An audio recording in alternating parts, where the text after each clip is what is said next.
Hey Nina, thanks so much for joining us and Of course. to chat. And it's really wild to kind of actually speak to you somewhat face to face, I guess, through the lens, because we've collaborated, but I actually haven't like spoken to you like directly in this way, which is kind of weird, but Yeah, but it is it's weird. cool. Yeah. Where are you calling from today? I'm currently in Brooklyn, back home after being in California for a while. Nice. Awesome. Yeah. Feel good to be back. Oh yeah, I missed it tremendously. You know, Oakland is home and super dear to me, but I miss Brooklyn all the time when I'm out there. Yeah. So you're from Oakland originally, and Yeah. and so you're visiting family back there. Yeah, just seeing family, you know, first time since really quarantine, lockdown and stuff. So seeing my grandparents and stuff like that. So awesome. Great. Yeah. Yeah.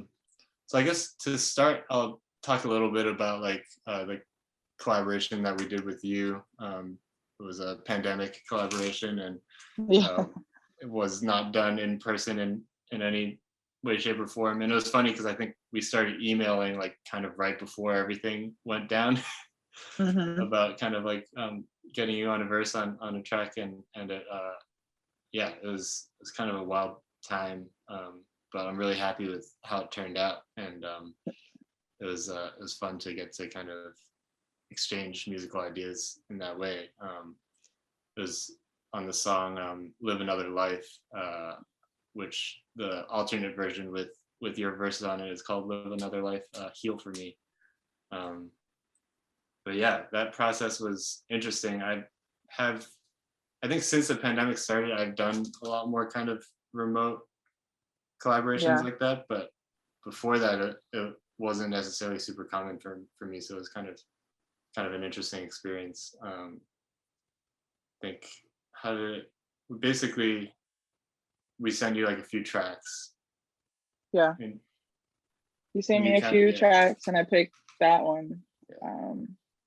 Because that was the craziest sounding to me. I think we're all kind of like, when you pick that one, we're like, okay, like sick. The most challenging drums to rap on out of the three, I think, and I was just like, yeah, this is the one. Oh yeah, I love that was kind of like it seems like you have like a spirit and for like experimentation and kind of like putting yourself in situations and in different zones or tempos or grooves or whatever that are different. I hear that in your music as well. And that's super dope. I was like really excited when you picked that one, and we sent you some drum loops to do a couple verses on, and it was really fun to kind of get back what you did and then reshape the groove and like the song like around that. And yeah, it was cool. I feel like there were some like rhythmic phrases that you did that totally inspired like how I ended up kind of redoing them, like kind of like adding different elements on top of what was there before and kind of changing it up. So it was really fun and kind of eye-opening for me. So thank you for being a part of that. And thank you. That was really fun for me as well. So, I think as a rapper, I kind of am used to just recording in my room a lot and just leaving beats online. So if it wasn't too foreign of a process for me, but I think just the fact that everyone else in the country was doing this as well, like that's how people started making music, made it such a thing. Yeah, totally. Dope. So let's talk a little bit about like sort of your path to that, where you are today and how you've gotten here. I know you would mention that you grew up in the Bay, in Oakland, and I believe Union City, with sort of like a strong artistic community from your parents. I understand your dad was a jazz radio host, and just tell me a little bit about like what that was like, and kind of looking back now, like how you feel like that's shaped who you are, you know? Yeah, I think looking back now, like my career choice was kind of unavoidable. I never really wanted to be a musician. I wasn't I didn't come from one of those music families that like, even though my grandfather was a jazz drummer and, you know, I have all these examples, I didn't really come from a family that was like, this is the viable career and smart move, you know, like it wasn't just, nobody really encouraged me to do that. So I think looking back now, it's like, one, I couldn't avoid it, like even though people tried to steer me in other directions. And then two, it's just like, I feel more cemented in this place of being an artist, knowing the legacy and people I do come from. But yeah, like you said, I grew up in the Bay, between Oakland and New York City, which is a suburb outside of Oakland.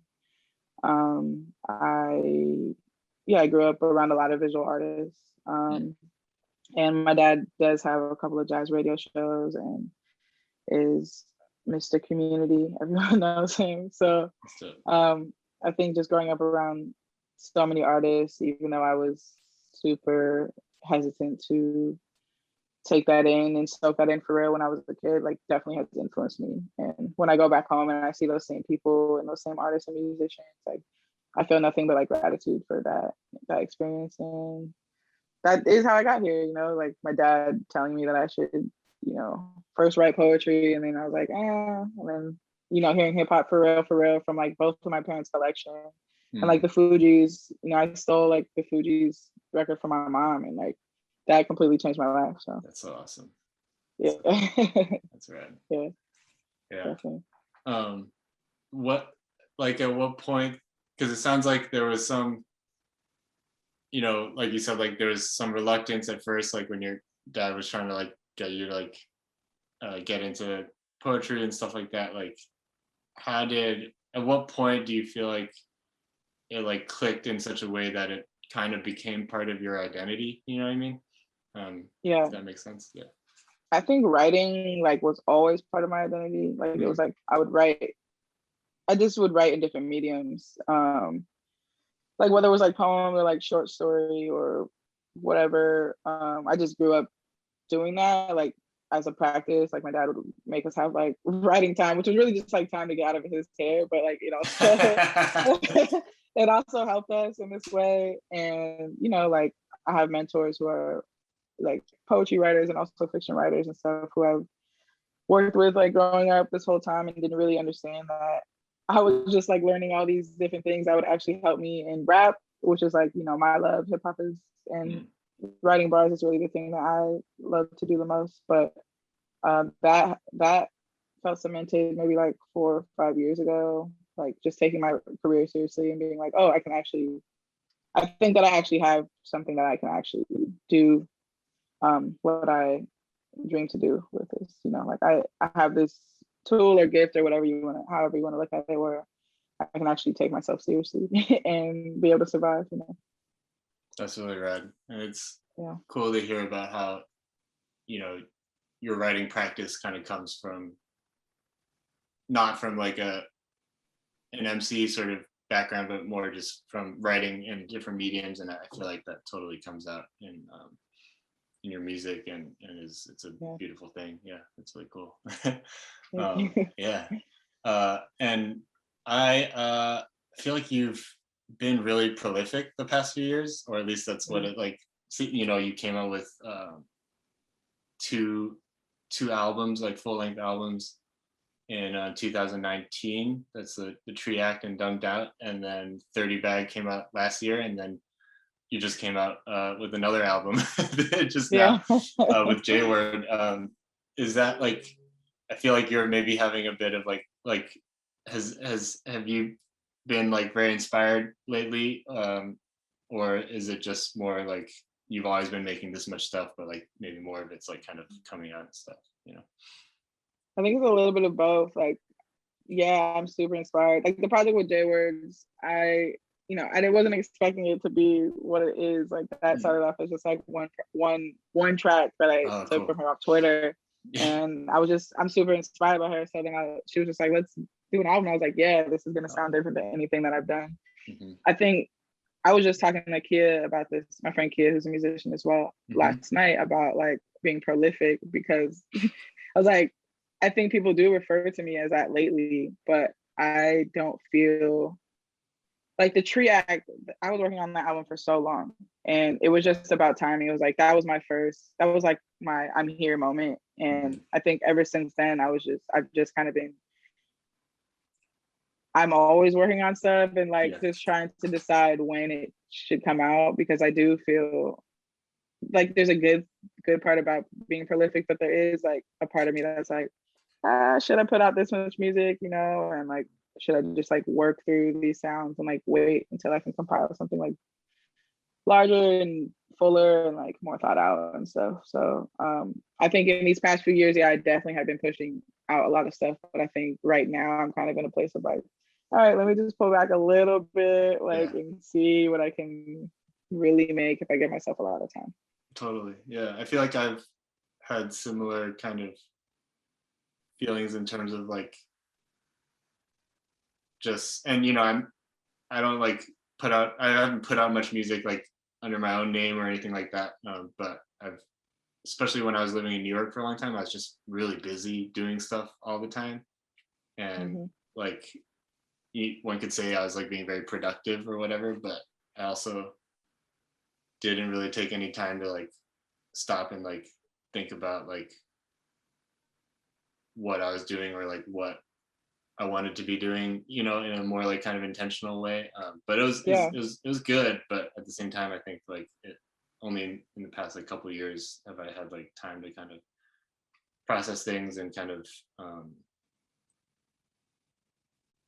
and I guess for me, it's not so much about like, oh, should I be like putting out this much music? I know like Son Lux has put out a lot of music lately, but like but at the same time, I think it's something that I've only recently started to kind of try to think about a little bit more deeply about like what it is that I want to do, and I don't know, kind of.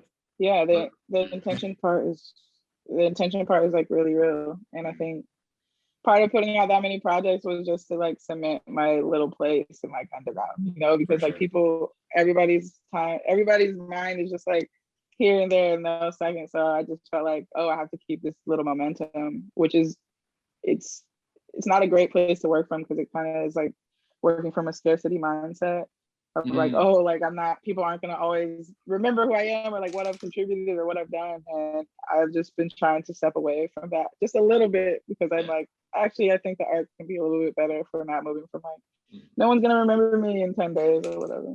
But I feel like it's also like a balance, right? Because, and I feel like at least something that I feel like I see from your body of work and like how much you put out, it's like you're always working with a lot of different really exciting, like awesome people, and it seems like there's like you've like kind of built a creative community around yourself, like in Brooklyn and stuff too, and kind of like feeding off of energy of like other folks who are making sounds that like are interesting and dope, and that's like kind of, it can feed off of one another, and so I think it's always a balance, but definitely. So for Double Down, you kind of mentioned like that it is, and I do feel like it is like somewhat different sounding than like some of your other work that you've done so far. In particular, like you're like going in on different types of grooves and like different kinds of tempos, and it's really exciting and cool. Was the process for that like mostly where like J Word would like have beats and then you would write to them, or were they sometimes the other way around where you had verses and she would like make something from it, or like how did that process go? It was always like she had the beats and then I picked them, and there was a whole bunch of beats that I picked that I didn't make it on the project, that were you know, I think it's a little bit of the reason why I wanted to work with you guys, and you in particular. Like there was a certain challenge there with J Word, so it was like, I don't really know how to rap on this. Like, but that's intriguing to me. I like that a lot. And the J Word, even now I'm having problems with that project because it's our first time performing a lot of these songs. And you know, I haven't some fast stuff. Yeah, some of the tracks are ridiculously fast, and I'm just like, whoa, like, is this even possible? But that was the process. Like, she would send me beats, and I think she came over twice and recorded with me at my house. yeah, and everything was done in the room. So Word. That's really dope. I really admire that. Like, and I think it's something that I also am hungry for and looking for, you know, collaborations in musical scenarios where it's like, oh, like I'm uncomfortable, or like I don't totally know how this is gonna play. Like, because if it's one thing, if like, you know, a project comes my way and I'm like, oh, I know exactly like how I'm gonna do this, how it's gonna turn out, and it's fun, but at the same time, it's like not. It's, I don't know. I guess maybe we're both kind of, we both like punishing ourselves in that way. It's just kind of like pushing towards like the unknown. But I think the results are beautiful and they speak for themselves. So congrats on the release, and I have no doubt that it's going to be dope live. Yeah, thank you. It's something different, and yeah, it's dope. And in general, I feel like your curation and selection of beats in general is like really super interesting and really strong, and I kind of love hearing where that takes you, and I don't know, it's cool. Yeah. I've been blessed with like all these amazing producers around me. So I feel like I get to pick like from like a lot of good beats. You know? That's dope. So yeah. Much love to the producers. Yeah. Do you, like, when that happens, you usually just like sift through like 100 beats and you like put like markers next to the one where you're just like, oh, like these like spark something? Yeah, it depends on who it is, but like Nelson Bandela, who I collaborate all the time, like he'll send me beats all the time, and he has like he's super prolific. Right? Talk about prolific. Yeah. I've been following that dude for a while, and like it's pretty insane. It really is. So he'll send me like packs on packs, or like he's my neighbor, so I'll go over there and he'll just like pay me beats, and then like things that I love, I'll be like, oh, can I have this? Can I have this? And like some things, you know, are taken, or like he has other plans for it. But like when it's a beat I love, and I'm like, can I have this? And he's like, yeah. So I'm like, oh yeah, all right, I gotta take this. But then some producers, you know, like some people don't send me beat packs. They like all play things in person. Like Dane, who's one of my main collaborators, we always make things together in person. And Kia, she doesn't really send me beats. She usually makes them in person and stuff like that. That's cool. And I imagine working on stuff in person is fun too, because like you can be like, you're also like part of the production process, and I imagine where like you can kind of like I don't know, I always feel like making beats or just making like production and making music like on a computer, or on a computer in general, it's like I always find myself in places where, you know, maybe like I'm like been working on a thing for like a couple of days, and where I end up, I'm just like, how did I get here? You know, like there's so many micro decisions that happen, little things like little knob tweaks that like can change things so drastically. Like having anyone in the room kind of like contributing to those decisions, it like makes such a big difference. That's so true. Yeah. Although it is also kind of nerve-wracking sometimes, like if like someone's like actually like you're working on something on the computer and like things can move slow sometimes, and like trying to like make something happen like quickly can be tough. But it's cool that you've had that like as part of your process as well. Yeah, I mean, I'm patient. Like I'm a studio rat, you know. I'll sit there all day with you. It's fine. I don't.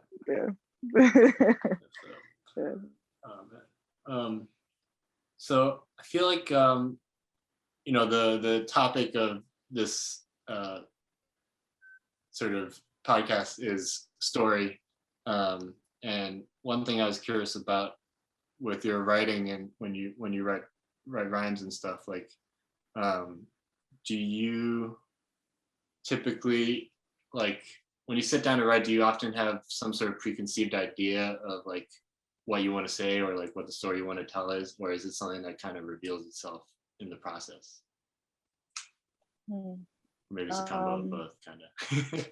Yeah, I think sometimes it's a combo. Like when I'm working on specific things, like the tree act, or like Dumbed Out, or like things that I feel like have bigger messages, kind of, then I try to approach the song with some like small way to get in, or like some kind of outline. But normally it kind of reveals itself.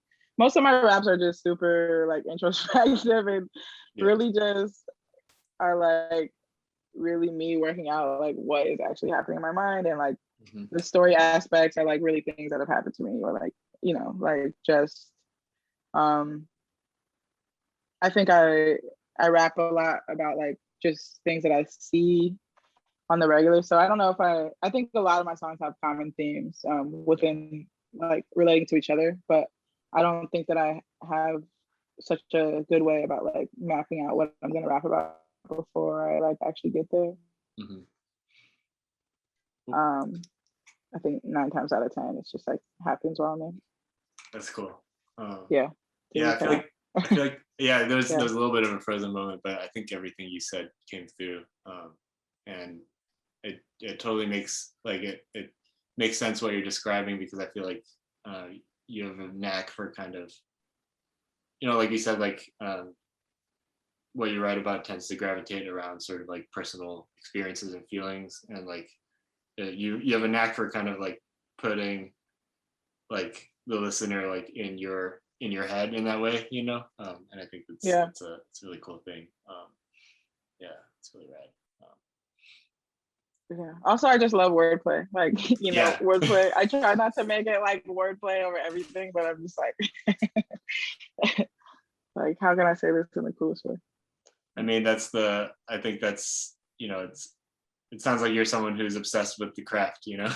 Yeah, I'm super obsessed. And obsessed with like the makeup of things, like kind of like, and I totally relate, and definitely the Son Lux guys relate.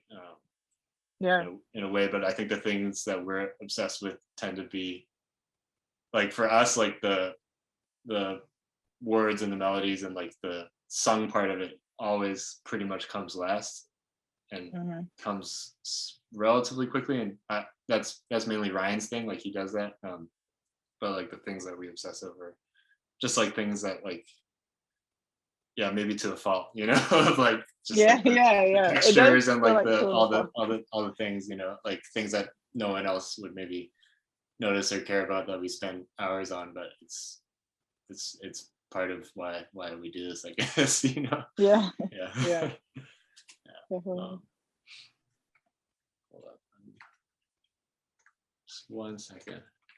Yeah, no I had like some notes pulled up on my other screen, and I like went to but I had to like put my password in to see it again. Oh yeah, I wanted to ask a question about, I read in an interview you had talked about how like in the future you see yourself like you're like interested in potentially like writing for like film and TV. Is that like something that's still on your mind? Like, and like how did that kind of come about? Like, you know? I don't know. I think I've always been interested for a little bit, but then I went to the new school for undergrad, and I think just being in Manhattan and like my love for like movies and film and just like storytelling actually really is what it is. And like particularly like shorts, I would love to just write shorts. And you know, I've written a couple of scripts that I've never seen like come to life, but I think I got into it. I think just being around those kids at the new school, like everybody was just like so obsessed with like, and particularly in my program, we were doing like a lot of TV, like screenwriting and like just like film dissection and stuff, and like those kids were just obsessed. Like, you know, I learned so much, and it was just like, oh, I have to watch all these movies and like all this thing. And then I actually, right after I graduated from new school, I started working in TV, in reality TV behind the scenes. Like I was a PA for years and production coordinator and producer. So I saw like that aspect of like actually making a thing, and then yeah, I just love it. I don't love working in reality TV, but I love the thing about, I just love making things for the screen. And I would love to pivot towards that, or just like include that more in my rap career. Well, I for one would love to see that happen, and I'm sure that you would have some really like cool stories to tell. And I don't know, it's always so incredible to me. Like film and TV is like I feel like every TV show or every film is like a miracle because like Yeah. like Yeah. as much like goes into like making an album or whatever, like it's just, and I'm you know, obviously like you have like inside experience like working as a PA and also being in a program. Yeah. Like yeah, I think I didn't, you know, Son Lux actually just finished up scoring a film, like, and it was the first time that we did it as a band, and it was kind of my first time Wow. in like that process, and it was intense. Like it's a solid, I think, like 2-hour film, and it's pretty much wall-to-wall music, so it was a lot of, I think Wow. it was like 100 cues that we had to make or something like that. Wow. Yeah, it was kind of absurd, but it was That really, sounds insane. it was really great, and I loved it a lot, and I also loved the aspect of like, you know, how much of a village it's taking to like take this story and this project to the finish line, like that kind of camaraderie, and it was really fun, and also was the first time I had to kind of sit down and be like, okay, like how do I tell the story of what's happening on screen, like with the score, you know, and like how do I Yeah. like convey the emotion like from second to second in like a way that is true to what the directors are trying to achieve. That was a real challenge. Yeah, and the music is so important. It's crazy. The film, like the music is like, you know, leads the whole film, I feel like. So Totally. Yeah. a lot of the times. But yeah, that'd be really cool to see you someday write for TV and see something realized. Yeah, that would be amazing. Yeah. But yeah, I guess the last thing that I want to say is just like if there's anything kind of that I know you just put out this record recently, but like is there anything kind of on the horizon that you're working on that you're excited about, or any shows that come up? Yeah, I'm excited about like one big show that I have in the end of August. I don't know when this podcast is coming out, but for Celebrate Brooklyn with Yeji and Kia at Prospect Park. That's on August 27th. And then music, yeah, I've been working on like a longer project since like the beginning of like January 2020. And just taking my time with it. So I don't have any timeline or any idea when it will be done, but just it's the thing I've been working on. Yeah, I'm not gonna make you talk about it too much but like I'm also secretly prodding because you had sent me something that maybe like late last year or something that you were working on, and it was like the coolest thing I'd ever heard. So I was like, I'm just like, when is that shit coming out? Yeah. I know. Yeah. That's it. Yeah, it's good to take your time. Take all the time. Yeah. But yeah, thank you again so much for kind of joining us on this podcast and telling us about your story, and it's such a pleasure to talk to you somewhat face to face. Yeah. Thank you so much for having me. Yeah. Absolutely. I love y'all and can't wait to see you guys all in person. Yes, that's gonna happen soon. From what I understand, I think we're gonna be doing a lot of that actually in the future. Yeah. But maybe I can't talk about that yet either, but yeah. Cool. Awesome. Thank you, Nina. All right. Yeah, no problem.